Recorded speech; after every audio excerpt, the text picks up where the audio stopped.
Fernando Mission Boulevard, the busy drive. Culver City, the 405 South, Washington Boulevard, Culver, a wreck onto the right side. We do have that busy drive out of the valley, anywhere from the 118 all the way up and over the hill to Sunset. The 405 South at the 118, there's a wreck onto the right shoulder, and a stalled vehicle on that 405 South around Devonshire. That's onto the right side. Sherman Oaks, it's a Sigler at the 405 South approaching the 101, left lane with a broken down vehicle. Southern California Edison. Make plans to stay safe in an emergency or a public safety power shutoff. Have a shared plan for you and your loved ones. Start today at sce.com/be prepared. This is the KBLA Sports Minute with Ray Richardson. A bad night for both of LA's NBA teams. The Lakers lose by 44 in Philadelphia. The Clippers lose at home to a very short-handed Denver Nuggets team. The 44-point loss to the Sixers is the worst defeat in LeBron's 21-year career. Sixers center Joel Embiid had a dominant triple-double, 30 points, 11 rebounds, and 11 assists. After the game, LeBron said a lot needs to change. When LeBron talks like that, it's usually a subtle message to the front office. Stay tuned. As bad as things were for the Lakers last night, it was worse for the Clippers. Injuries kept Denver's best three players in the training room. Nikola Jokic, Jamal Murray, and Aaron Gordon did not play. The Nuggets still beat the Clippers by 9. Former Clipper Reggie Jackson led the Nuggets with 35 points and 13 assists. No debates, no speculation, just the info you need. That's your KBLA Sports Minute. I'm Ray Richardson on KBLA Talk 1580. KBLA Talk 1580 invites you to join us in celebrating the season of giving by being part of the solution. As we enjoy great food, family, warmth, and well wishes in whatever our festive tradition may be, we share the beauty of the season by reaching out to the less fortunate. Please help us to help others with the KBLA Cover the Houseless Cozy Community Coat and Blanket Drive. All you have to do is drop off new or clean, gently used winter coats and blankets in the KBLA lobby during business hours, now through December 20th. All of the coats and blankets will be donated to unsheltered individuals and families experiencing houselessness. Simply bring your donation to 4434 Crenshaw Boulevard in Los Angeles, near Vernon Avenue, from 9 a.m. to 5 p.m. weekdays. That's 4434 Crenshaw in historic Leimert Park. During the holidays and every day, let's remember, we keep us safe. We keep us warm. We are the safety net, and together we can cover the unsheltered. Get caught up in the spirit of the season, the spirit of love. Make a difference with your friends at KBLA Talk 1580.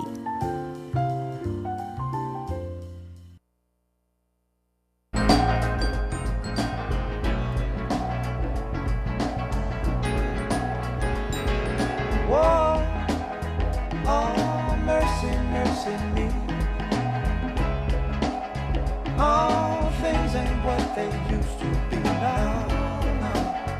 Where did all the blue skies go? Poison is the wind that blows from the north and south and east. Oh, mercy, mercy me. I'm Tavis Smiley, and I am pleased, delighted, and honored to have you tuned into our program today. A great first hour, and I look forward to an even better conversation in this hour with our guest, Tanisha C. Ford. Have you ever wondered how the civil rights movement was actually funded? Most of you know that I am a student of history, particularly of the civil rights era. I've been honored to write a book about Dr. King in the last year of his life called Death of a King, and so I know some of this. But I've been just deeply fascinated by this book that Professor Ford has pushed out. Because, again, it got me thinking about something I hadn't spent a lot of time pondering, and that is how all of this stuff was funded.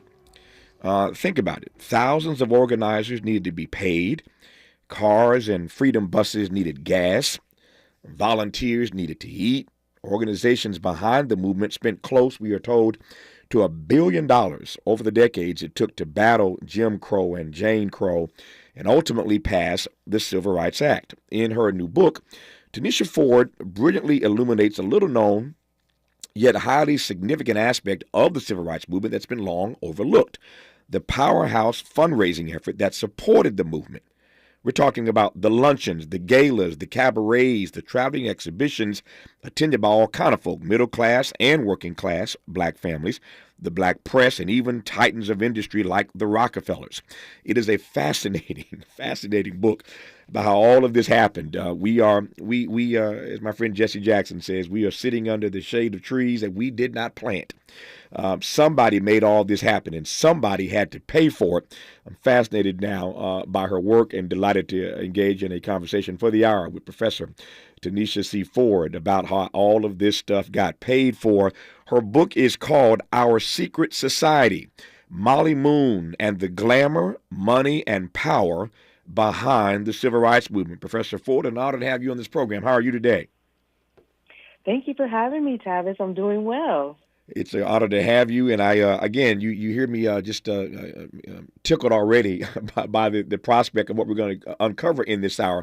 I believe that this program, at its best, ought to be about empowering people with information and helping them re-examine the assumptions they hold, expanding their inventory of ideas, and I do that every day. I attempt to do that every day.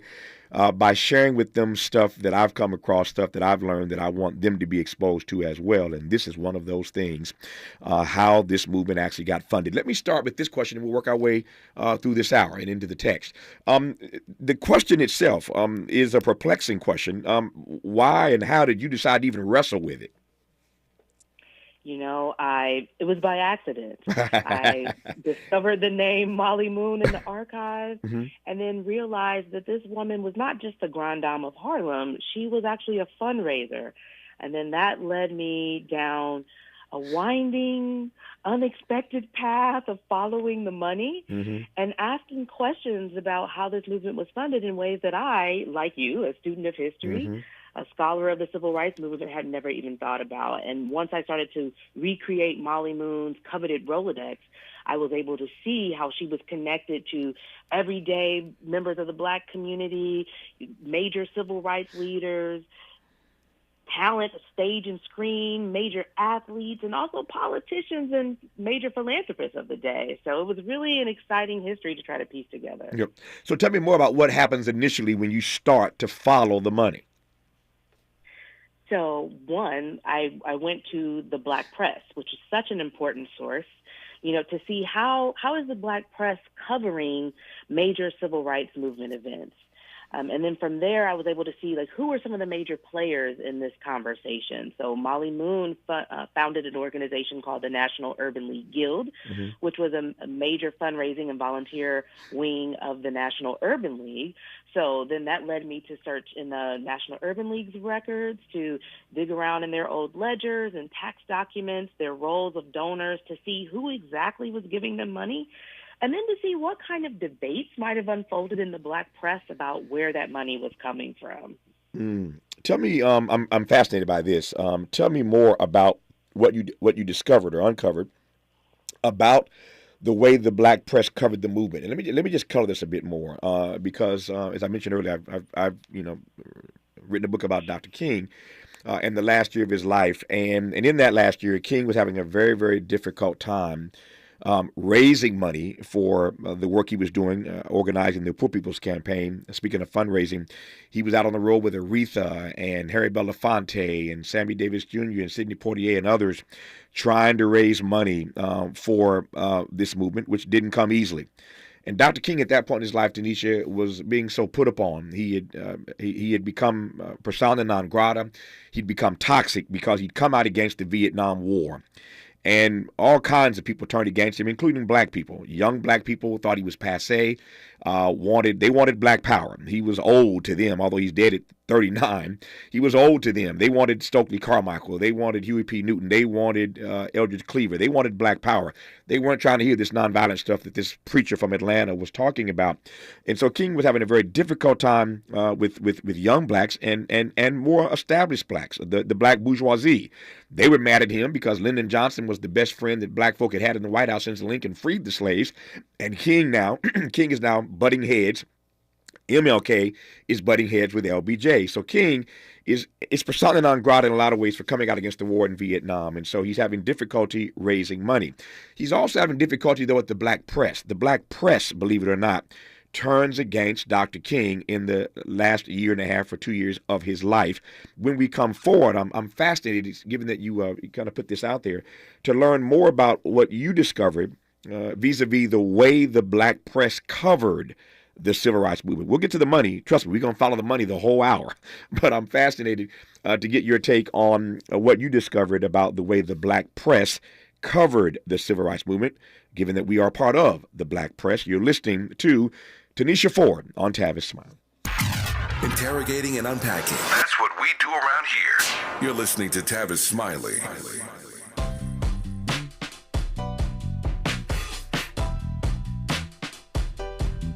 Escalade IQ. This the intro to the all-electric Cadillac, perfection like Zoom. And on a full charge, you get 450 miles without the stop. Haiku. This is what I do. Daddy fat in the Lex since 92. Linked all the way back, panoramic roof. Come with 24-inch rim standard. Ooh, why? Shawty don't kill him. Cadillac diamond in the back, cold chillin'. And when I'm on attack, on the track is no ceiling. Sky's the limit. You hear me? You hear me? Straight drop, no parachutes. Lay lines like a longitude and latitude. Deal it, beloved, clearly we're hustling. Bustin', truckin'. Cadillac, Cadillac, Cadillac. For more on the Escalade IQ, visit Cadillac.com. Available late 2024. GM estimate 450-mile range. On a full charge based on development testing and/or analytical projection. Consistent with SAHA 1634 revision 2017 MCT. Range subject to change prior to production. Annual rates may vary based on service factors, including ambience temperature, terrain, battery age, and condition loading, and how you use and maintain your vehicle. Ask any former youth in foster care what they missed most while growing up, and they will most likely answer, someone to show me unconditional love. Now, isn't that something we all wished we could experience? Here in Los Angeles, up to 40% of homeless youth on our streets identify as LGBTQ+. The most prevalent reason for homelessness among this population is the rejection they've experienced from their own families.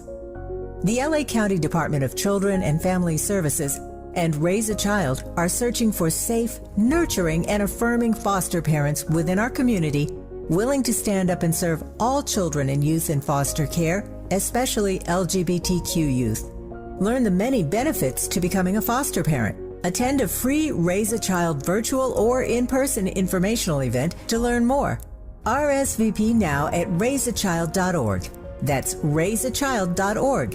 And thank you. KBLA Talk 1580 is the exclusive media sponsor of this light of ours, activist photographers of the Civil Rights Movement, a dynamic new exhibition on view now at the Skirball Cultural Center in Los Angeles. This light of ours showcases more than 150 photos taken by movement insiders from diverse backgrounds that reveal the vital work undertaken by a broad coalition of organizers and everyday people whose collective action changed America. This light of ours is one of 3 temporary exhibitions currently on view at the Skirball, which together explore issues related to civil rights, immigration, and pluralism. Tickets and more information for all 3 exhibitions are available at skirball.org. That's skirball.org. SKIRBALL.org.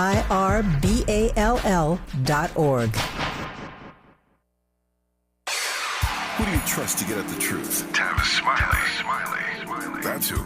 The conversation continues right now. The book is called Our Secret Society, Molly Moon and the Glamour, Money, and Power Behind the Civil Rights Movement. We'll get to Molly Moon's story, and what a story it is. I am fascinated in part by her story because, like yours truly, she is from Indiana. She's from Gary, Indiana, raised in Gary, Indiana, so I'm fascinated just by our Hoosier roots.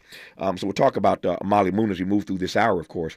But Tanisha Ford, you mentioned earlier the black press and your research into how they were covering the civil rights movement. Tell me more about that, please. What are your takeaways from that? Well, one of the main things I discovered is that a lot of the debates around this go back to the early 1950s. So before Brown v. Board, the black press uncovers the fact that they believe the NAACP and also the Urban League have 2 separate donor lists, that they're sending a letter uptown to black folks in Harlem, and they're sending a different letter downtown to wealthy white folks. And the black press is incensed by this because they believe they're concerned that the movement will begin to move toward issues that aren't the major issues of concern to the African American community, but be those that reflect the moneyed elite who don't understand what everyday Black Americans need. And so the Black press begins to, disseminate this message about how this movement is being funded. And so that was a major issue for me to uncover this debate. Ebony Magazine takes a stance and says, okay, well, if we don't want to receive money from the extremely wealthy, then we need to raise up our own Black philanthropic class who could fund a lot of the movement organizing that we want to do. And so it was really interesting to understand how the Black press was interpreting these tensions over the money, and then how that would then long-term affect someone like Dr. King, as you mentioned, who's struggling to have his Poor People's Campaign funded, because that isn't something that many of the, the white elite who have been essentially bankrolling organizations like the NAACP after World War II would fund, right? So there's this, we're always stuck between a rock and a hard place in terms of, do we take this money or not, as the movement is expanding and requires more money to support it. You know what's fascinating about that? Let me just pause for a second before we go back inside the book, because I'm sort of I'm tickled by the fact that what you discovered about the debates they were having in the Black press all those decades ago is the conversation that we are still having. Here's what I mean by that, and you know exactly where I'm going. If you go to the NAACP National Convention any summer, if you go to the Urban League Convention, National Urban League, any summer, you're going to see all around the convention center, plastered everywhere, Wells Fargo, Bank of America, Walmart. I can do this all day long. And I'm not bashing anybody. I'm just saying that in real time, these Black organizations are still largely powered by white corporate money. Now, I'm the first to acknowledge that Black people put money into these corporations. We bank at B of A and Wells Fargo, and we buy nationwide insurance, and we shop at Walmart and Target. I ain't stupid. I understand that. So some of this money is our money. And there are those who believe that if we put money in these corporations ought to put money back into us. They ought to support the NAACP and the Urban League and all the other things that advance our cause. I'm not naive about that. I understand that argument. And yet there are others who believe, as Tanisha Ford just mentioned, they had this debate decades ago. John Johnson and Ebony and others were saying we need to create our own resources and fund our own work and our own witness. And so there, again, have always been voices on both sides of this conversation about whether the good white folk whether we ought to be relying on the good white folk to fund our work, to fund our movement. The NAACP, the Urban League, and all these other organizations, again, I'm just calling out a few names, they all take money from white corporations. And if they didn't have that money, I don't know where the NAACP and, frankly, the Urban League would be. They certainly couldn't have these national conventions because they're funded by corporate America. Tanisha, I say all that to ask what you make of the fact that they were having this debate back then, and we're still having that debate now. I was writing this book in 2020, watching everything that unfolded in that moment and all the guilt giving after the murder of George Floyd. And I was like, wow, this is so omnipresent, this conversation around money, yet we don't want to talk about it, and we don't want to dig into the roots of the past to understand these debates and even to understand, whether we agree or disagree, how these various strategies came about, and how we, in many ways, the movement became beholden financially to, these white philanthropic leaders. And that part for me was really revealing, especially after Brown v. Board was passed and white citizens councils across the South began to divest from these organizations and from the community chests that were funding the more radical work that the local affiliates of the NAACP and Urban League were doing. And so that further created this financial crisis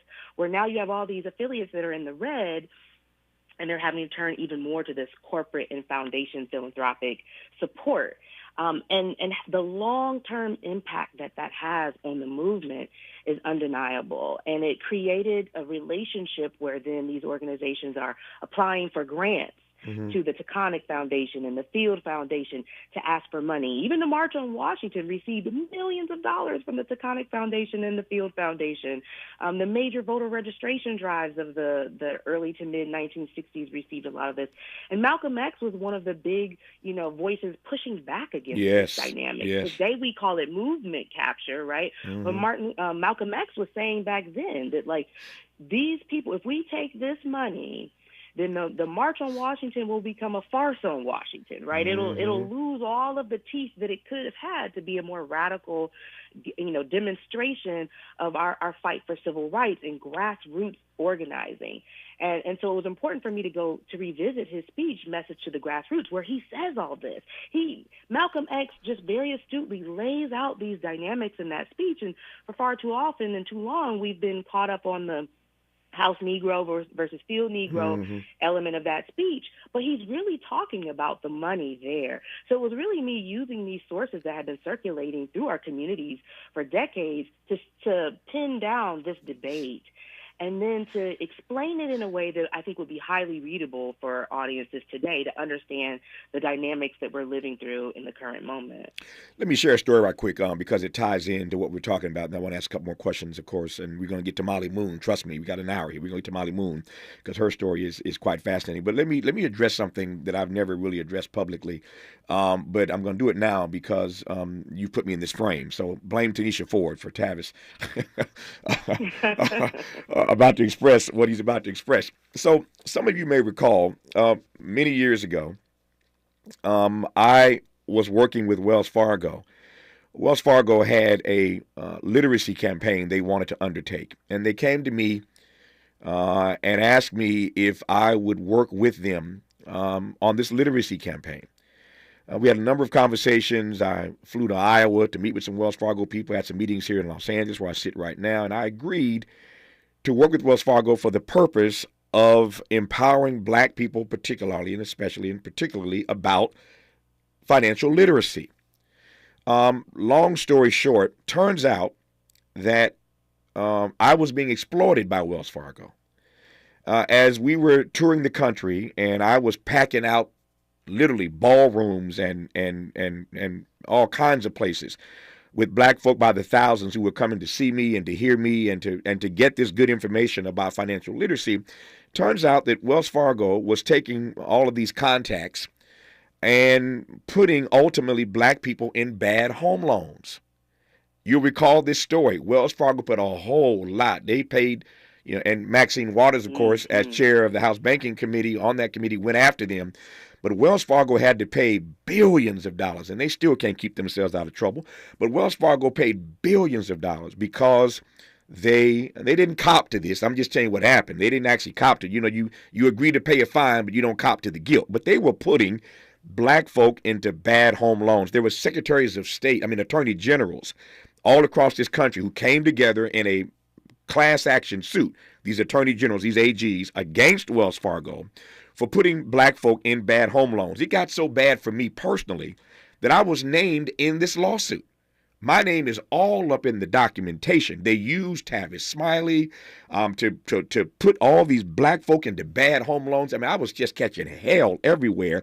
And all of this was unbeknownst to me. I think I'm out front trying to educate people in our community about financial literacy. Behind the scenes, somebody's taking all these contacts of these black folk who come to these events, and they're putting a bunch of black folk in bad home loans. I decided then that I would never do business with Wells Fargo again. That was my take.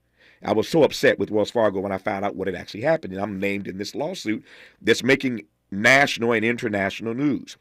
I'm not going to call their names, but when this thing eventually got resolved, all of these national organizations went right back to taking that Wells Fargo money. Now, I ain't mad at them. They have to do what they have to do to survive. And again, if black folk bank at Wells Fargo, I can understand the argument that perhaps we should get Wells Fargo to give money to the NAACP and the Urban League, etc.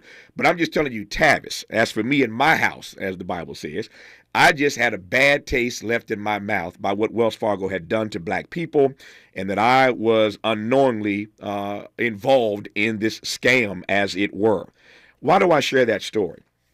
I share that story because I want to be transparent about it, number one, but number two, because you heard Tanisha Ford say a moment ago that a lot of corporations after the murder of George Floyd were engaged in guilt giving. And it's really, Tanisha, if I can go there, it really isn't guilt giving, it was guilt promising.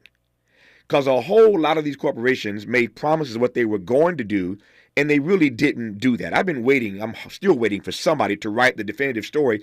If you're a journalist and you want to win a Pulitzer Prize, I can tell you how to win one.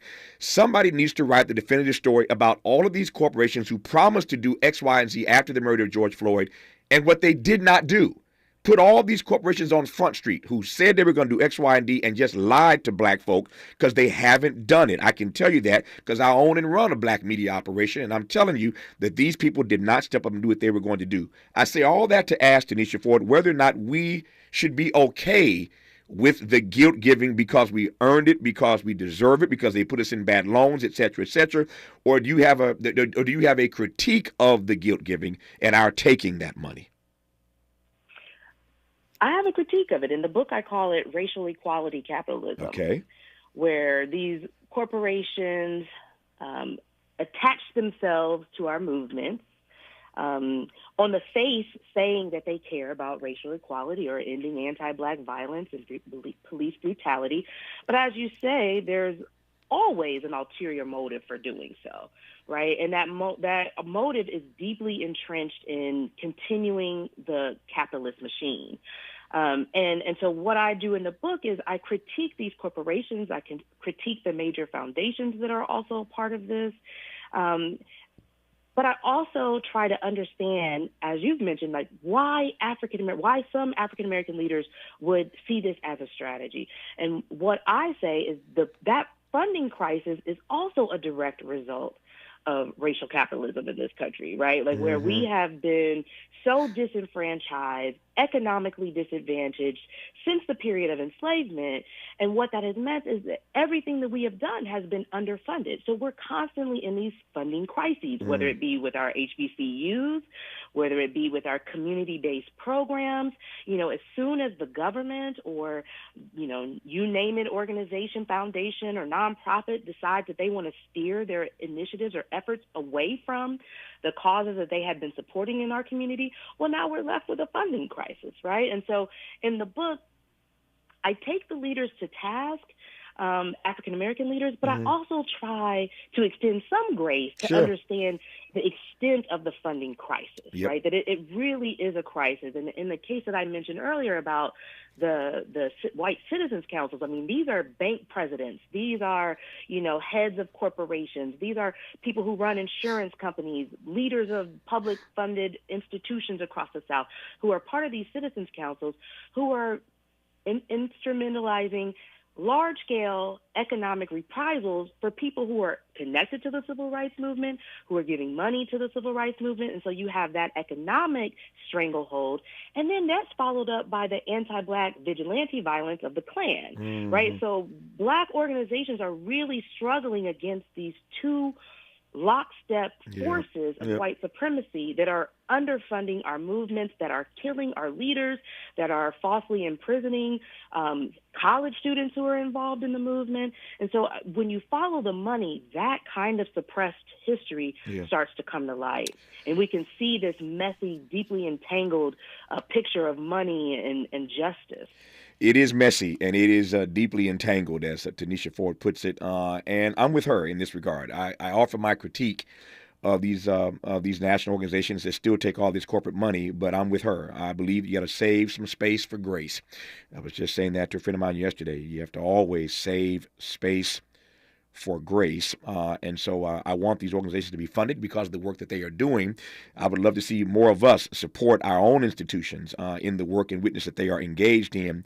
But I don't in any way want to pass judgment on them for taking this corporate money if that's what it takes to advance our agenda. And again, if we are supporting these corporations, why should we not get something from them? Now, it's fascinating that we're still having this conversation now, but they were having this conversation back then. And the good news is that Molly Moon and others stepped up to raise a whole lot of money for the civil rights movement. So we'll get to her story when we come forward. The book is called Our Secret Society, Molly Moon and the Glamour, Money and Power Behind the Civil Rights Movement. The author of that book is our guest right now on Tavis Smiley, Tanisha C. Ford. For all the freedom-loving folk, this is Tavis Smiley. I feel like freedom.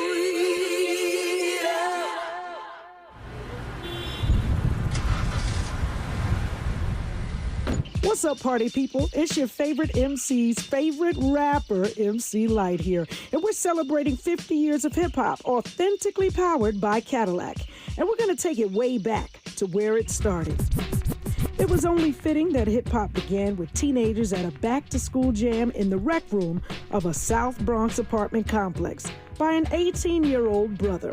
By the way, I'm also sure he had a Cadillac parked outside. He noticed the energy on the dance floor when he switched between two turntables, extending the beats, repeating the breaks, and never losing the rhythms. And that was the birth of hip-hop. And from that moment, it took off. For more on how Cadillac is celebrating hip-hop's 50th, visit Cadillac.com/audacity.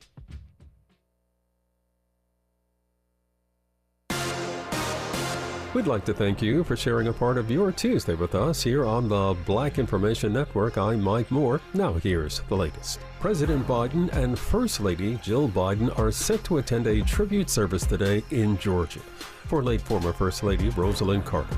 Also on hand will be former President Jimmy Carter, her husband of 77 years. Carter's attendance comes despite him being in hospice care. The formal funeral will take place tomorrow. The Minnesota Supreme Court is breaking new ground after a ceremony yesterday in St. Paul. Natalie Hudson was sworn in as Chief Justice, becoming the first black person to ever hold that position. Hudson was first appointed to the High Court in 2015. Now she'll be forced to retire in just 4 short years. That's when she'll turn 70. And that's the latest. I'm Mike Moore from your 24/7 news source, the Black Information Network and BINnews.com. Going to be a bit of a scorcher in Sun Valley. We're seeing a crash working here on our 5 South at Hollywood Way. Crash onto the right shoulder as far back as San Fernando Mission Boulevard, the busy drive. Culver City, the 405 South, Washington Boulevard, Culver, a wreck onto the right side. We do have that busy drive out of the valley, anywhere from the 118 all the way up and over the hill to Sunset. The 405 South at the 118, there's a wreck onto the right shoulder. And a stalled vehicle on that 405 South around Devonshire. That's onto the right side. Sherman Oaks, it's a Sigler at the 405 South approaching the 101, left lane with a broken down vehicle. Southern California Edison. Make plans to stay safe in an emergency or a public safety power shutoff. Have a shared plan for you and your loved ones. Start today at sce.com/be prepared. This is the KBLA Sports Minute with Ray Richardson. A bad night for both of LA's NBA teams. The Lakers lose by 44 in Philadelphia. The Clippers lose at home to a very short-handed Denver Nuggets team. The 44-point loss to the Sixers is the worst defeat in LeBron's 21-year career. Sixers center Joel Embiid had a dominant triple-double, 30 points, 11 rebounds, and 11 assists. After the game, LeBron said a lot needs to change. When LeBron talks like that, it's usually a subtle message to the front office. Stay tuned. As bad as things were for the Lakers last night, it was worse for the Clippers. Injuries kept Denver's best 3 players in the training room. Nikola Jokic, Jamal Murray, and Aaron Gordon did not play. The Nuggets still beat the Clippers by 9. Former Clipper Reggie Jackson led the Nuggets with 35 points and 13 assists. No debates, no speculation, just the info you need. That's your KBLA Sports Minute. I'm Ray Richardson on KBLA Talk 1580.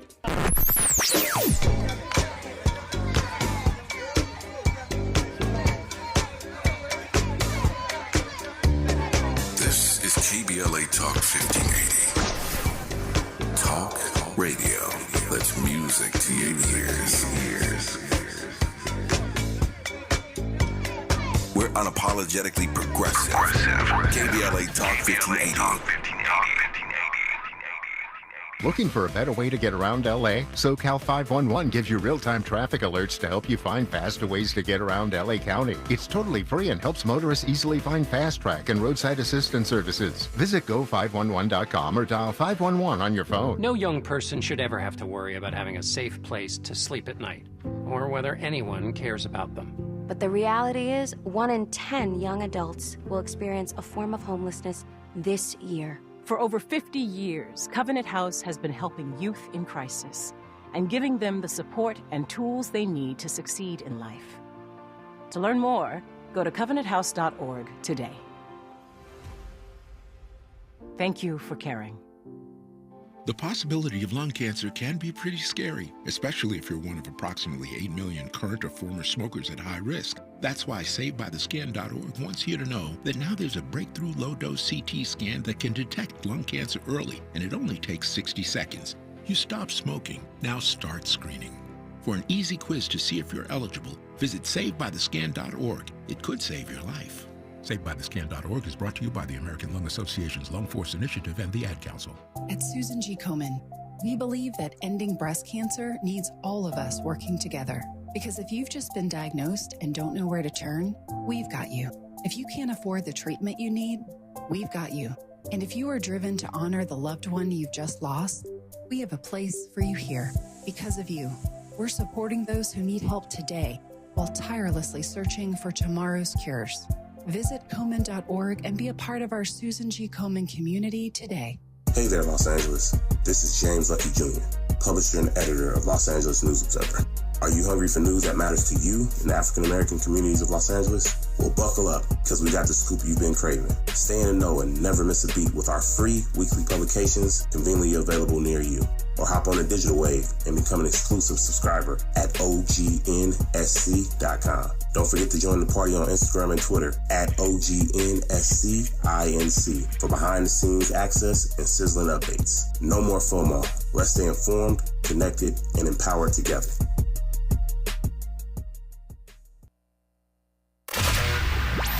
Smart talk for curious people just like you. You're listening to Tavis Smiley. We continue our conversation now with author and professor Tanisha C. Ford. Her book is called Our Secret Society. It is an engrossing social history and memoir of activist and civic leader Molly Moon, whose fundraising prowess helped propel the civil rights movement. In case you've never thought about it, you do realize that somebody had to fund the civil rights movement as we know it. Thousands of organizers needed to be paid. Cars and freedom buses needed gas, and drivers, volunteers needed to eat. We now know that over $1 billion was spent battling Jim Crow and Jane Crow and ultimately leading to the passage of the Civil Rights Act. But this book, Our Secret Society, Molly Moon and the Glamour, Money, and Power Behind the Civil Rights Movement, for the first time ever, gives us a backstory, if you will, for how all this stuff got paid for, which leads me now directly to the story of Molly Moon. So, Professor Ford, tell me about Molly Moon. Oh, this conversation is getting really good, Tavis. Yes. I love how we laid out the corporate involvement. That's how we do it. Molly Moon, yeah. Right? In Molly Moon, she becomes like the connective tissue to make a lot of this hopefully make sense to folks, right? So Molly Moon was born in 1907. She was born in Hattiesburg, Mississippi. She later migrated with her family to Cleveland, Ohio. She went to college at Meharry Medical School and majored in pharmacy, married a pharmacist, her first husband. They moved to New Orleans, became part of the black bourgeoisie. And Molly Moon quickly became very disenchanted with that lifestyle. And then she moved to Harlem and joined forces with Langston Hughes, Louise Thompson, Patterson, Dorothy West, and others who were part of the new Negro Renaissance of the 1920s and 30s. In fact, she was neighbors with Zora Neale Hurston, right? So she forms all these relationships with key artists and intellectuals of the day, and she develops a left-leaning or radical politics. She's part of that cohort of people who traveled to Moscow in 1932 to make the racial propaganda film Black and White, to expose the horrors of Jim Crow, segregation, and labor exploitation across the U.S. South. The film is never made, but Molly Moon is deeply politically transformed by this. And like a lot of other black people of her generation, she starts to explore what communism and socialism might offer as alternatives to communism in the United States for African Americans. And so her politics are deeply informed by this. She begins to do community-based fundraising to support initiatives like the Harlem Community Arts Center, which is headed up by Augusta Savage and then later by Gwendolyn Bennett. And this is an organization, community-based organization that trains up major artists like Jacob Lawrence, for example, and it has a star-studded faculty of people like Charles Alston Ralston and Romery Bearden and others who are on the faculty there. And it's a target of the government because of the left-leaning politics of so many of the people who are involved in it.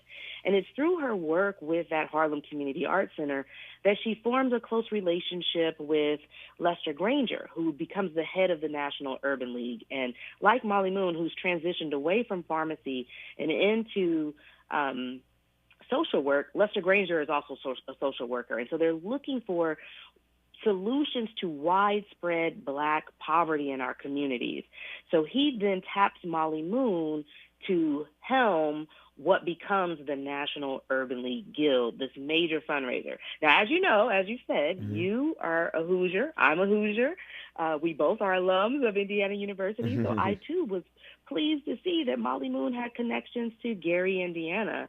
And in fact, a lot of the early writing that she does for the Crisis magazine takes her back to Gary, where her mother and her stepfather have now relocated, to interview factory workers, people who are working in the mills in Gary, to discuss, how we organize laborers to create a laborer-led vanguard movement for civil rights and labor rights. And so a lot of her organizational ties are with the far left. And that informs how she thinks about fundraising. And as you can imagine, it puts her in direct conflict with the leadership of the National Urban League under Lester Granger's leadership as they start to move toward this approach to recruit the Park Avenue elite to then begin supporting the National Urban League in droves, right? So there's tension there, and there's pushback even within the organization about how we should do this. Now, Lester Granger says, let's do this covertly, right? He doesn't want the Black community to realize that they're taking this money from the white elite, and so Molly Moon, though, is then charged with doing a lot of the organizing among the Black working class and middle classes. So she's working closely with churches, with domestic laborers and washerwomen, with Pullman porters, with Black sororities and fraternities and other social clubs like Bridge Clubs are involved in this matrix, Jack and Jill, the Links, for example. Like, she's organizing a lot of these social clubs and sorority and fraternal organizations, and she's expanding the guild. Guild chapters are really spreading throughout the South and the Midwest. And these guilds, again, are raising money locally within Black communities to help to fund the organization. Now, because the response to the civil rights initiatives and the calls for the end of racial segregation immediately have become so intense by the time we get to the passing of Brown v. Board legislation and beyond, with the early sit-in movements, more money is needed to fund this. And it's Whitney Young of the Urban League who then makes a move to pivot to toward a direction that the Urban League continues to follow today, where he says we really need to forget the secret fundraising, around, the corporations and the foundations. We need to expose this because he believes that this is going to be their greatest asset as an organization, because now they can have the corporate funding that will allow them to do this social science-based research on racism and housing inequality and inequalities in school systems, and that kind of research would make them attractive to members of Congress and also the White House, so that they can get more support to eventually pass the major civil rights legislation of 1964 and 65. Now, of course, as you mentioned, young people within organizations like the Student Nonviolent Coordinating Committee and the Congress of Racial Equality, and then later the Black Panther Party, push back against this in a major way. Because they're like, we cannot work within the system to receive the kind of change we need to see. We need to see a revolution.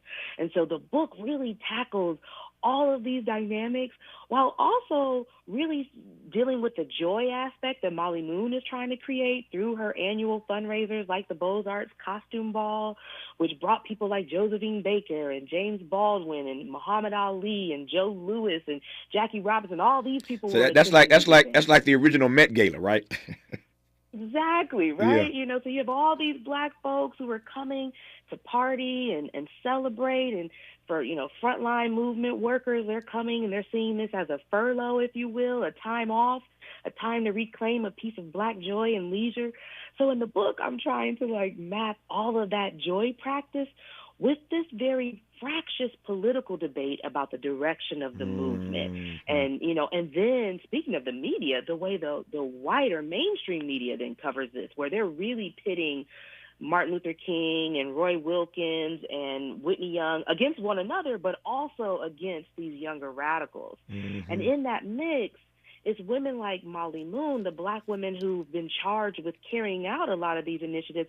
They're the ones who are attacked, right? And so that's where we can see Jane Crow show up in this, where, the black women oftentimes aren't the ones in the meetings doing like the major decision making. They're being blocked from those meetings, but they're the ones who are carrying out the initiatives out of their love for the black community, and they're the ones who get attacked in the press. To your point about being attacked in the press, I want to come to that when we come forward. But I also want to. I'm curious as to. I'm sure the audience is as well.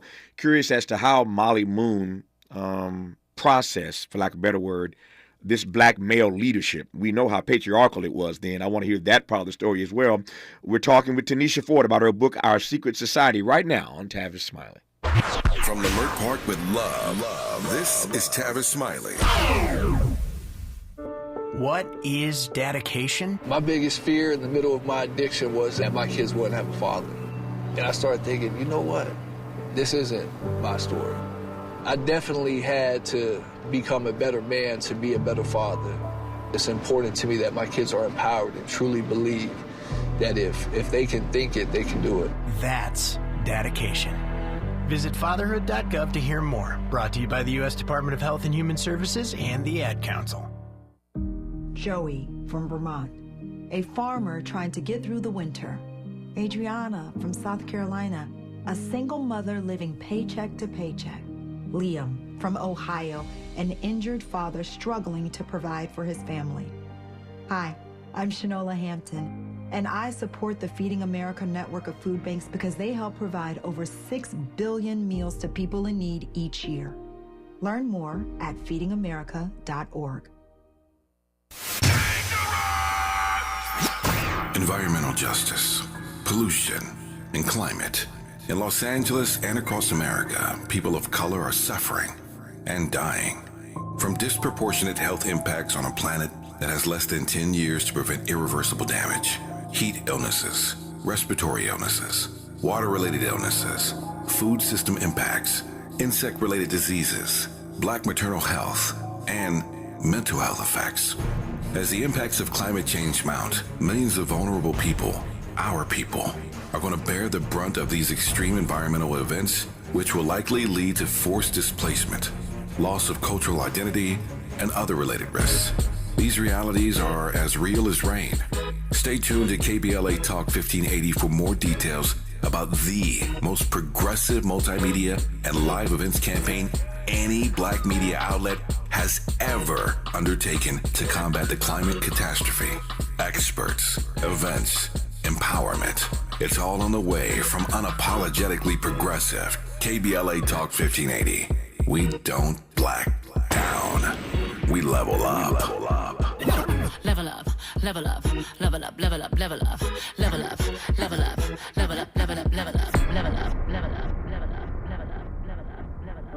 What is dedication? My biggest fear in the middle of my addiction was that my kids wouldn't have a father. And I started thinking, you know what? This isn't my story. I definitely had to become a better man to be a better father. It's important to me that my kids are empowered and truly believe that if they can think it, they can do it. That's dedication. Visit fatherhood.gov to hear more. Brought to you by the U.S. Department of Health and Human Services and the Ad Council. Let's get back to more of Tavis Smiley right now. Tanisha Ford, before I get to the patriarchy, tell me more about why these sisters, these black women, were being attacked. They're the ones who were behind these luncheons and galas and cabarets raising money for the civil rights movement, and yet you suggested that they were being attacked in the press. What for? Why so? Well, part of it started in-house because they had amassed so much power. Now, imagine this. These are black women who are major figures in their community. They have the connections and the networks. They're the ones who can speak to everyday black folks and also to the politicians. So because they were on the front lines of the fundraising, then if things went wrong, if events fell apart, if money was deemed to be misappropriated, and they were the ones who were being attacked for the work that they were doing. But again, a lot of it boiled down to this issue of patriarchy.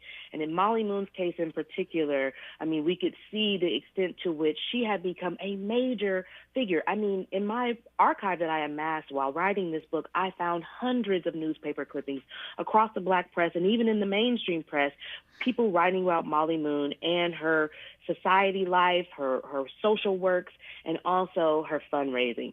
So, you know, she was a problem within the organization in that, as I also mentioned, her politics were more left-leaning than a lot of the male leadership who are part of the national leadership of these organizations. And with those more progressive politics, you know, she had a slightly different vision for how these organizations could and should function. So there was also that tension.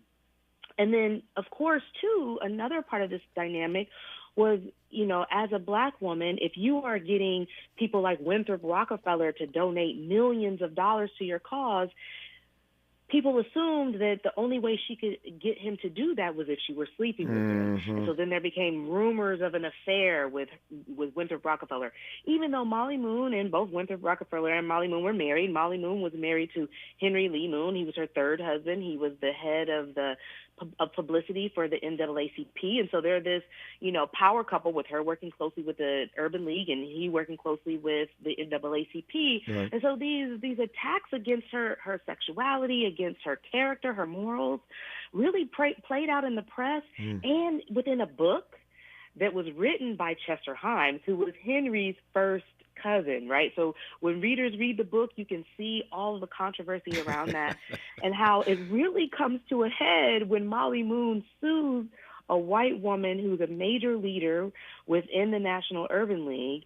She sues her for $1 million in 1965 figures, right? So, I mean, so much of this, you know, like I said, the power and the politics are around gender as well as race. Yeah.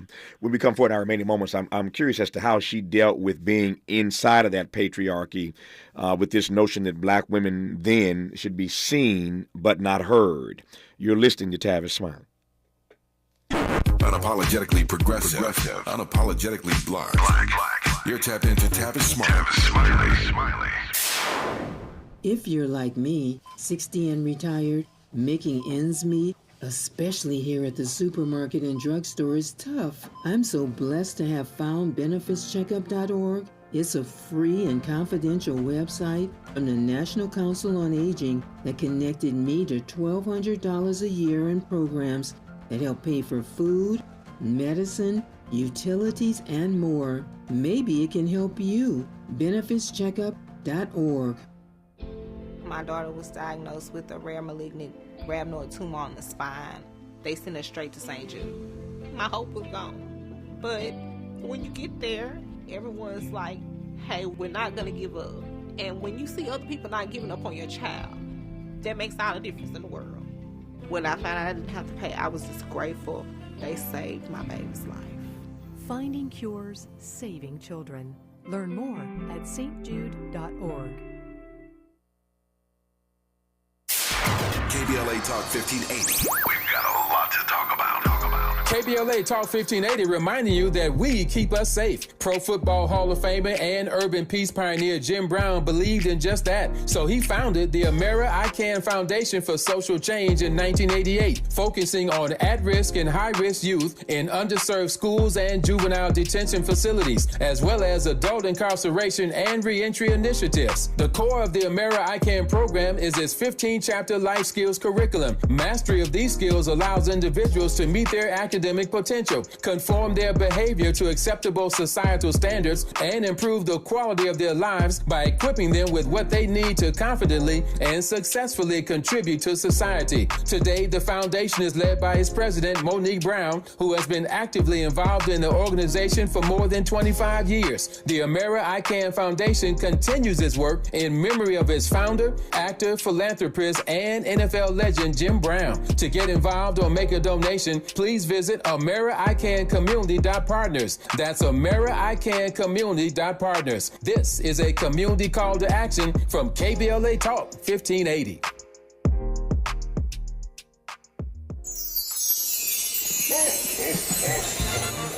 the gift-giving season, and we have a gift for you. Visit us online at KBLA.store for holiday savings of 20% off all of our KBLA swag. For the best in merch, gift ideas, books, media, and more, log on to KBLA.store right now. And be sure to check out our KBLA team favorites at KBLA.store today.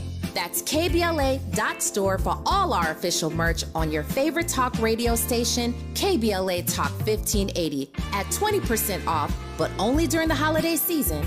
Happy holidays. Ho, ho, ho! Merry Christmas! He's rooting for everybody black. Everybody black. More of Tavis Smiley coming your way right now. Tisha Ford, I've got less than 4 minutes here. Let me ask you a quick question, and then I want to close our conversation with a pretty rich comment from one of our listeners that I want to get your take on. So let me just ask you right quick. How did Molly Moon deal with being seen, or the notion at least then, amongst these black women that she should be seen and not heard?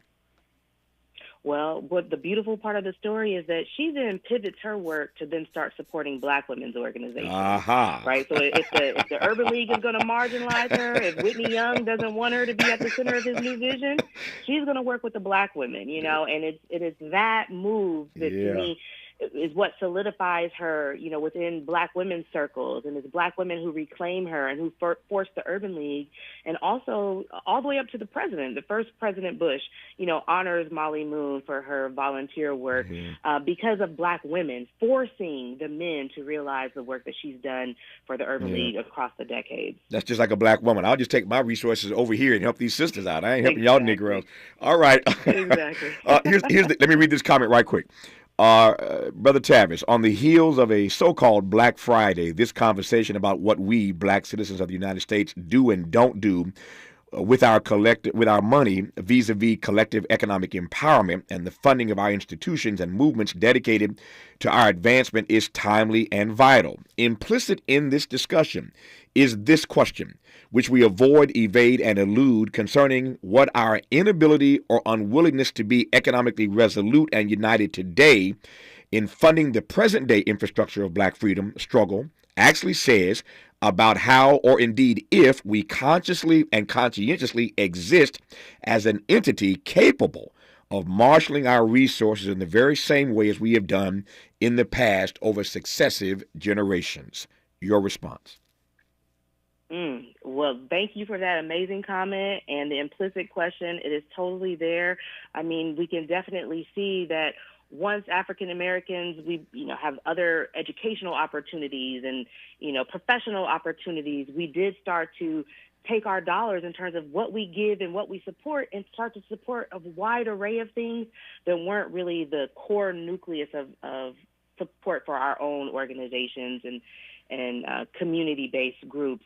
And so there is much to be done on this issue. I mean, it's hard now to think about the millions of African Americans and how do we organize under one united banner when at the same time we love to remind people that we're not a monolith, right? And so I think that we're seeing these competing political and economic agendas within our community.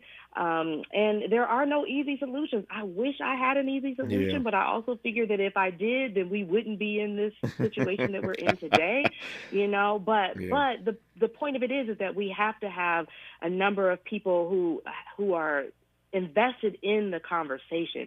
And part of my job as a historian is to educate us on what we don't know about our own history, because understanding the fundraising piece is something that, beyond our black organizations, that the wider white American world doesn't want us to know about our own collective power. Nope, I get it. You'll be happy to know he closes his note by saying, suffice it to say, my next visit to the bookstore is to pick up Dr. Ford's book.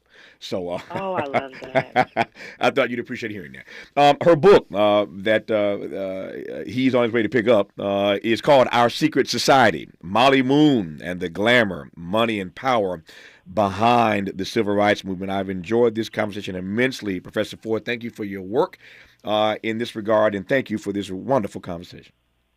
Thank you for having me, Tavis. My great delight. Have a great rest of the day. More of Tavis Smiley when we come forward. KBLA 1580 Santa Monica.